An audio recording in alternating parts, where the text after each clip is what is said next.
Hello everyone, Champaran study point पे एक बार आपका फिर स्वागत है।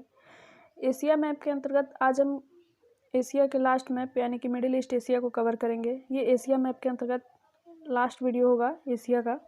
इसके पहले हमने एशिया का सारा पॉलिटिकल, फिजिकल और जितने भी एशिया में महत्वपूर्ण औद्योगिक क्षेत्र हैं उनको कवर कर दिया है। आप उन सभी वीडियोज़ को मेरे प्लेलिस्ट से देख सकते हैं। तो आइए कवर करते हैं मिडिल ईस्ट को। देखिए, ये मिडिल ईस्ट है और इसे मिडिल ईस्ट क्यों कहा जाता है, क्योंकि ये बीचों बीच अवस्थित है, सारे महाद्वीपों के बीचों बीच अवस्थित है। यूरोप वालों के लिए ये मिडिल ईस्ट ही है, क्योंकि देख रहे हैं ये है यूरोप, ये यूरोप है और इधर ये पूरा एशिया का, यहाँ से पूरा एशिया का पार्ट है। तो यूरोप वाले इधर जब आएंगे एशिया की तरफ तो उनके लिए ये पूरब का होगा, इसलिए उन्होंने इसे मिडिल ईस्ट कहा है। और इधर आपने वीडियो देखा ही होगा या मैप में देखा ही होगा, एशिया के पॉलिटिकल मैप में इधर बहुत सारे देश हैं एशिया के, तो ये एशिया के मध्य में भी पड़ता है और यूरोप वालों के लिए ये ईस्ट में पड़ता है, इसलिए यूरोप वालों के हिसाब से ये मिडिल ईस्ट है। तो आइए देखेंगे मिडिल ईस्ट को। ये मुख्य रूप से तो तेल उत्पाद के लिए जाना जाता है, यहाँ तेल का उत्पादन बहुत होता है। और इसके पहले हमने एशिया के पॉलिटिकल मैप में बताया भी है इसमें गल्फ कंट्री कौन से हैं, अरबियन कंट्री कौन से हैं और मिडिल ईस्ट में कितने कंट्री हैं। आइए देखेंगे अब इनकी राजधानियों को और इनके प्रमुख शहरों को जिसमें कोई ना कोई उद्योग अवस्थित है। तो इकोनॉमिक के हिसाब से आज देखेंगे हम मिडिल ईस्ट को। तो आइए पहले देखते हैं तुर्की को। ये है तुर्की, ये आप देख सकते हैं।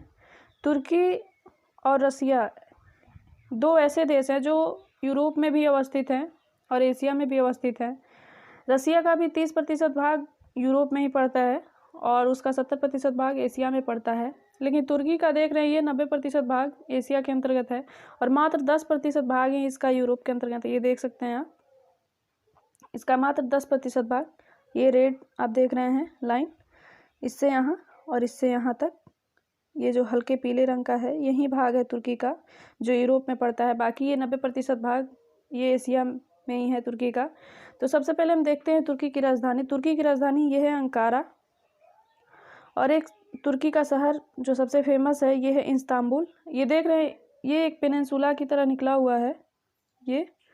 तो सबसे पहले देखते हैं तुर्की की अवस्थिति। इसके पूरब में देखें तो ये ब्लैक सी है, काला सागर, और इसके पश्चिम में देखें तो ये मेडिटेरेनियन सी है यानी कि भूमध्य सागर, और इसके उत्तर में देखें तो ये है एजियन सागर जो ग्रीस और तुर्की के बीच है, और ये है मरमरा सागर।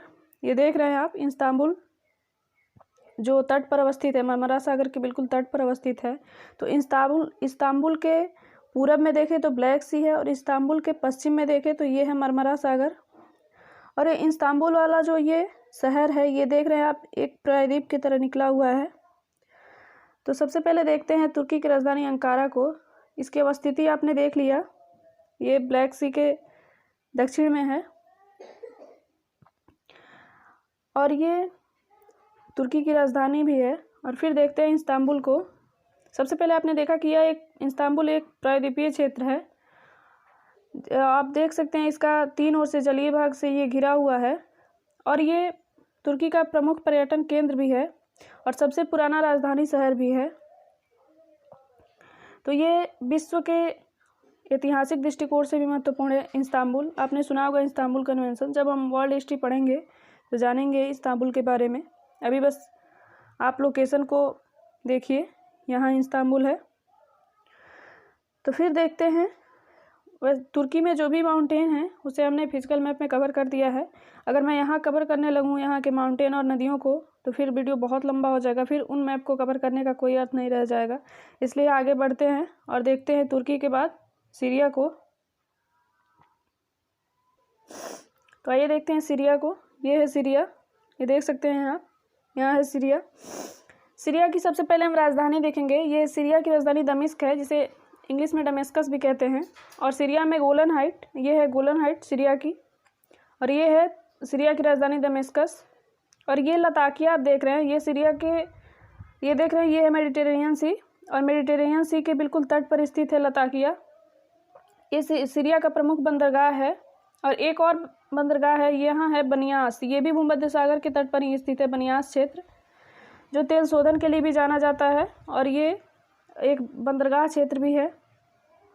तो फिर यहाँ तुर्की के ठीक दक्षिण में हम देखेंगे साइप्रस को, ये देख सकते हैं आप, भूमध्य सागर में एक द्वीपीय देश है साइप्रस, और इसकी राजधानी देखिए ये है निकोसिया। तो हमने देखा तुर्की को, तुर्की के दक्षिण में साइप्रस, फिर तुर्की से सीमा साझा करता हुआ ये सीरिया, सीरिया के बाद हम देखेंगे लेबनान को, ये देखिए ये है लेबनान, ये सीरिया से ही ऐसे लग रहा है जैसे थोड़ा सा भाग इसका किनारे से काट लिया गया है, ये है लेबनान जो सीरिया, और ये है इजराइल के बीच अवस्थित है, ये पूरा सीरिया है। ये लेबनान बहुत छोटा सा देश है, भूमध्य सागर से सीमा साझा कर रहा है और इधर सीरिया से। तो देखिए ये है लेबनान, लेबनान की राजधानी है बेरूत। देखिए लेबनान की राजधानी बेरूत को हम लेबनान का पेरिस भी कहते हैं, पेरिस हम यूरोप में पढ़ेंगे, पेरिस एक देश है, तो इसे पेरिस फ्रांस की राजधानी है, तो इसे हम यूरोप में देखेंगे। और पेरिस कहा जाता है लेबनान की राजधानी बेरूत को, लेबनान की पेरिस। और ये देश का, लेबनान देश का ये जो बेरूत है, ये प्रमुख व्यापारिक केंद्र भी है और यहाँ निःशुल्क बंदरगाह भी है। जैसे यहाँ जो बंदरगाह है उसकी वो निःशुल्क है। और एक देखेंगे लेबनान में ही एक शहर को, ये है त्रिपोली, ये भी एक बंदरगाह ही है, यहाँ उत्तर में, बेरूत के उत्तर में भूमध्य सागर के तट पर हम देखेंगे त्रिपोली है। यहाँ ये तेल शोधन के लिए भी जाना जाता है और एक बड़े बंदरगाह के रूप में भी जाना जाता है। ये बंदरगाह त्रिपोली बहुत बड़ा बंदरगाह है लेबनान का। तो इस तरह हमने तुर्की, साइप्रस, सीरिया और लेबनान को देख लिया। आइए अब देखते हैं इजराइल को। तो ये है इजराइल, देखिए ये है इजराइल और ये है जेरूसलम जो इजराइल की राजधानी है। ये देखिए ये है डेड सी, इसके किनारे अवस्थित है बिल्कुल जेरूसलम, इजराइल की राजधानी। और यह एक धार्मिक शहर है, ये जो जेरूसलम है यह एक धार्मिक शहर है और ये 3 धर्मों के लिए महत्वपूर्ण है। पहला यहूदी, दूसरा मुसलमान और तीसरा ईसाई, ये 3 धर्मों का तीर्थस्थल है ये येरूशलम। तो ये एग्ज़ाम के लिए एक महत्वपूर्ण फैक्ट है क्योंकि एक ही शहर को 3 धर्मों के लिए प्रसिद्ध माना जाता है। 3 धर्मों का तीर्थस्थल है, यहूदी, मुसलमान और ईसाई। और यहाँ देखेंगे एक हाइफा, ये है हाइफा, ये भूमध्य सागर पर अवस्थित है और ये इजराइल का प्रमुख बंदरगाह है। यहाँ भारी उद्योग भी हैं और तेल शोधन के लिए भी प्रसिद्ध है यहाँ। तो इस तरह में येरूशलम को देखा हमने, हाइफा को देखा। देखिए इजराइल से जो है रसदार फलों का निर्यात बहुत ज़्यादा मात्रा में होता है और यहाँ शराब निर्माण के भी उद्योग हैं। ऐसा नहीं है कि सिर्फ तेल शोधन और तेल ही का ही उत्पादन होता है यहाँ शराब निर्माण का भी बृहद उद्योग पाया जाता है। और जो यूरोप में बेल्जियम है वहाँ हीरे काटने और पॉलिश करने का काम होता है। तो यूरोप के बेल्जियम के बाद अगर कहीं हीरे काटने और पॉलिश करने का काम होता है तो इजराइल में ही होता है। तो हमने कई व्यापारों के दृष्टिकोण से ये महत्वपूर्ण है इजराइल। तो इजराइल के बारे में हमने देखा। अब आइए देखते हैं जॉर्डन को। ये है जॉर्डन जिसकी राजधानी है अम्मान।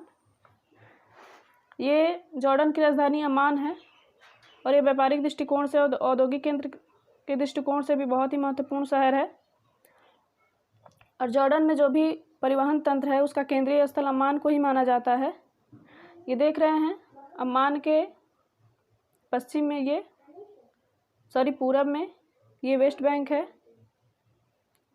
और फिर देखते हैं अकाबा, जॉर्डन की एकमात्र बंदरगाह जो अकाबा की खाड़ी पर है। जॉर्डन की नहीं, इन पूरे देश का एकमात्र यही बंदरगाह है जो अकाबा की खाड़ी पर स्थित है।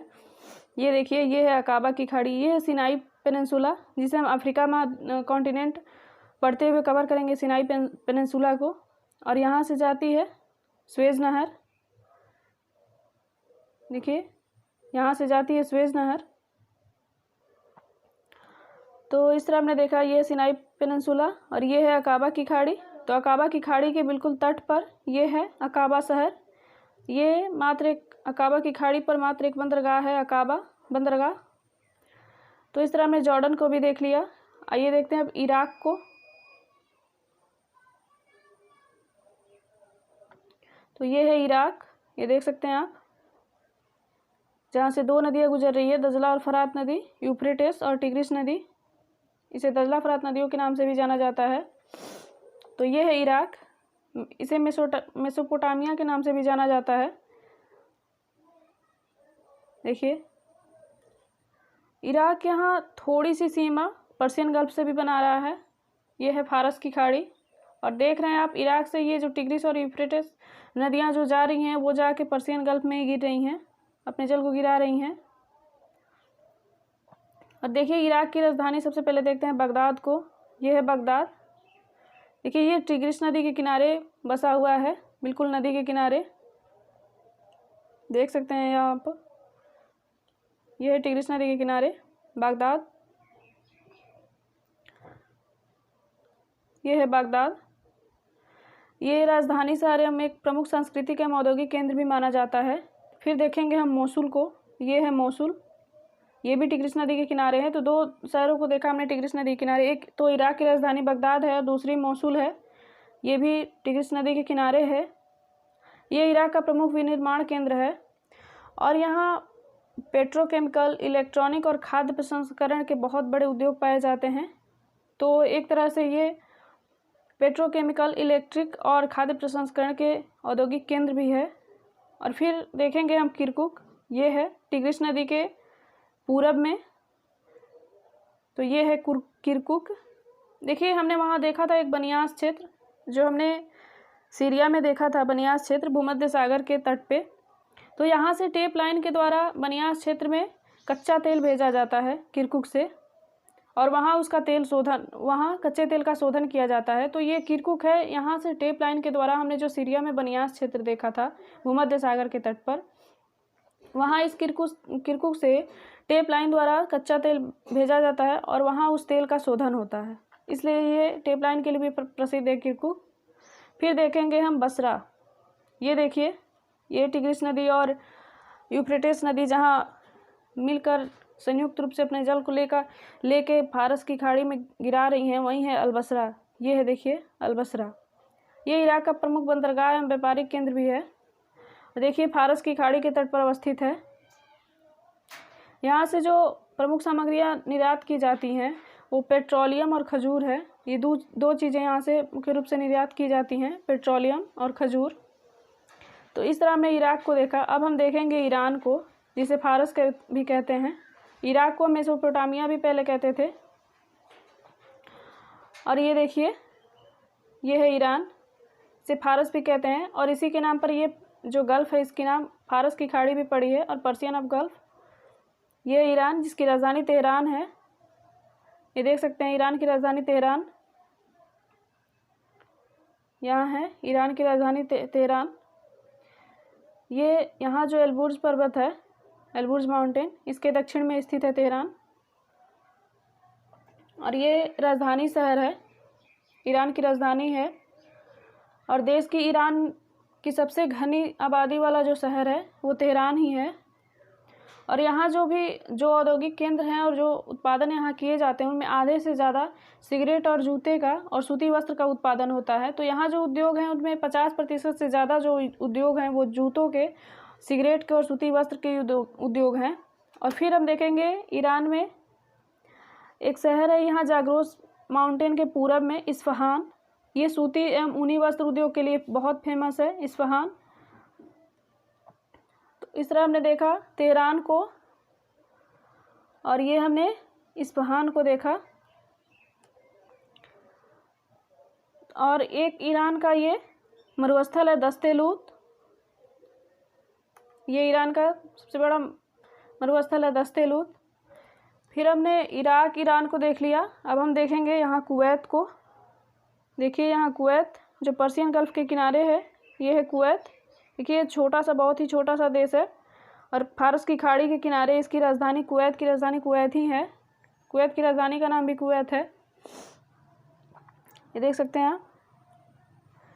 ये पश्चिम एशिया में फारस की खाड़ी के उत्तर पश्चिम में तट पर।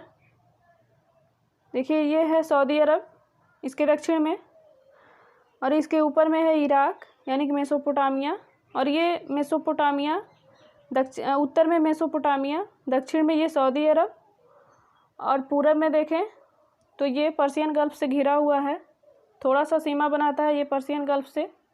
तेल उत्पादन की दृष्टि से विश्व का चौथा देश है, और तेल निर्यातक के रूप में भी विश्व का दूसरा सबसे महत्वपूर्ण देश है कुवैत। भले ही छोटा सा देश है, लेकिन तेल निर्यात की दृष्टि से देखें तो ये विश्व में दूसरा सबसे बड़ा तेल निर्यातक, सबसे महत्वपूर्ण देश है तेल निर्यात करने के लिए।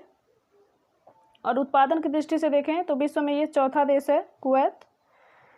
तो फिर कुवैत को हमने देख लिया। अब देखिए आते हैं हम सऊदी अरब पे। ये है सऊदी अरब। देखिए इसकी राजधानी है रियाद, जो ये 0 डिग्री अक्षांश गुजर रही है, इसके ठीक ऊपर ये है रियाद, सऊदी अरब की राजधानी। और फिर देखेंगे यहाँ मक्का। ये देखिए यहाँ है मक्का, और ये है मदीना, और ये है जेद्दा जो सऊदी अरब का प्रमुख बंदरगाह है। देखिए ये लाल सागर के तट पर अवस्थित है, और ये प्रमुख औद्योगिक शहर भी है। जेद्दा की दूरी, ये जो मक्का है, इससे मात्र 64 किलोमीटर है, और इस जगह को विदेशी तीर्थयात्री का प्रवेश द्वार भी कहते हैं। ये जो जेद्दा है, ये जो भी विदेश यात्री आते हैं यहाँ तीर्थ के लिए, उनका ये प्रवेश द्वार भी कहते हैं इसको, जेद्दा को, क्योंकि यहाँ से जेद्दा से ये मक्का मात्र 64 किलोमीटर दूर है। और ये है मदीना। तो इस तरह जेद्दा, मक्का और मदीना को हमने देखा। और एक देखेंगे पर्शियन गल्फ के तट पे, ये है धहरान, सऊदी अरब का। ये प्रमुख तेल उत्पादक क्षेत्र है धहरान, जो सऊदी अरब का है। फिर हम देखेंगे कतर को। देखिए ये एक पेनिनसुला के रूप में निकला हुआ सऊदी अरब से ही, सऊदी अरब से लगा हुआ एक प्रायद्वीपीय देश है कतर। बहुत ही छोटा सा देश है, देख सकते हैं आप, जिसकी राजधानी है दोहा। और देखिए ये तीन ओर से फारस की खाड़ी से ही घिरा हुआ है। तो इसके इधर ये दक्षिण और पश्चिम की तरफ देखें तो सऊदी अरब है, इसके उत्तर की तरफ देखें तो पर्शियन गल्फ, और इसके ये दक्षिण की तरफ देखें तो भी पर्शियन गल्फ, और ये इसके पूरब की तरफ देखें तो भी पर्शियन गल्फ। यानी कि तीन ओर से फारस की खाड़ी से और एक ओर से ये सऊदी अरब से अपना सीमा साझा कर रहा है। देखिए ये सऊदी अरब के उत्तर में अवस्थित है। तो इस तरह देखना हमने सऊदी अरब को और कतर को। फिर हम देखेंगे यहाँ एक छोटा सा द्वीपीय देश बहरीन, जो पर्शियन गल्फ का मात्र एक द्वीपीय देश है, जो फारस की खाड़ी में अवस्थित है। और देखने में तो ये बहुत छोटा लग रहा है, लेकिन ये छोटे बड़े 33 द्वीप समूह, इसमें 33 द्वीप समूह हैं, और जिसकी राजधानी है मनामा। तो इसके अंदर कुल 32 से 33 द्वीप हैं, जिसका एक समूह है ये बहरीन।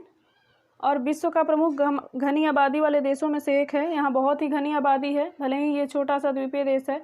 तो गल्फ़ की खाड़ी में हमने देखा ये कतर, जो प्रायद्वीप के रूप में निकला हुआ है, पर्शियन गल्फ़ में। और ये है बहरीन, जिसकी राजधानी है मनामा। ये पूरी तरह से एक द्वीपीय देश है, जिसमें 32-33 द्वीपों का एक समूह है। फिर हम देखेंगे ओमान को। देखिए ये है ओमान, जिसकी राजधानी है मस्कट। ये देखिए इसकी राजधानी गल्फ ऑफ ओमान यानी कि ओमान की खाड़ी के तट पर है। और मस्कट आप देख रहे हैं, ये पूरी तरह से ये देख रहे हैं, ये 0 डिग्री अक्षांश जा रही है, इसके किनारे ही अवस्थित है। तो आप ये भी एक फैक्ट्स याद कर सकते हैं कि भूमध्य रेखा पर जो राजधानी स्थित है वो मस्कट है, ओमान की राजधानी, और गल्फ ऑफ ओमान यानी कि ओमान की खाड़ी के किनारे स्थित है। और एक बंदरगाह शहर भी है, ये ओमान का प्रमुख बंदरगाह है। फिर देखते हैं हम, यहाँ है UAE, यूनाइटेड अरब अमीरात, जिसकी राजधानी है अबू धाबी। इसका एक प्रमुख शहर दुबई भी है, जो जहाँ बंदरगाह भी है UAE का। और यह प्रमुख तेल उत्पादक क्षेत्र है। तो इस तरह हमने UAE को देखा। और इसकी देखिए, इसकी जो राजधानी है ये पर्शियन गल्फ के किनारे अवस्थित है। और गल्फ ऑफ ओमान और पर्शियन गल्फ को जो जो जल संधि जोड़ रही है उसे हम हार्मोज की जल संधि कहते हैं। यहाँ आप देख सकते हैं स्टेट ऑफ हार्मोज। फिर आइए लास्ट हम देखते हैं यमन को। देखिए यमन, ये भी अरब प्रायद्वीप का ही एक देश है। यमन के इधर उत्तर और पश्चिम में देखें तो ये लाल सागर है, और दक्षिण, यमन के दक्षिण और पूर्व में देखें तो ये है अदन की खाड़ी। यमन का एक प्रमुख शहर यहाँ अदन है। देखिए यहाँ पर एक एयरबेस का निर्माण किया गया है अदन। ये यमन का एक प्रमुख शहर है जो गल्फ ऑफ अदन यानी कि गल्फ अदन की खाड़ी के किनारे बसा हुआ है। तो इस तरह देखना है हमने। यमन की राजधानी सना, ये है यमन की राजधानी सना। देखिए ये बिल्कुल लाल सागर के प्रवेश द्वार पर अवस्थित है। ये है सना, यमन की राजधानी। तो इस तरह हमने जो मिडिल ईस्ट के सभी कंट्रीज़ को और उनमें जो भी एक दो शहर थे जो महत्वपूर्ण थे किसी न किसी दृष्टि से, उसको हमने देखा, उनकी अवस्थिति को देखा। तो मिडिल ईस्ट का ये पार्ट हमारा कंप्लीट होता है। इसके बाद हम यूरोप का मैप शुरू करेंगे, और जैसे हमने एशिया को पूरा पॉलिटिकल, फिजिकल और पूरे शहर को ध्यान में रखते हुए जैसे हमने नदियाँ पूरा कवर किया है, या जो भी जैसे पूरे एशिया को कवर किया है, ठीक वैसे ही सारे कॉन्टिनेंट को हम कवर करेंगे। तो इस सीरीज़ को देखने के लिए और इन्हें कंटिन्यू करने के लिए आप हमारे चैनल को चंपारण स्टडी पॉइंट को सब्सक्राइब करें, बेल आइकन को प्रेस करें ताकि हमारा जो भी नोटिफिकेशन हो वो आप तक पहुँचे। धन्यवाद।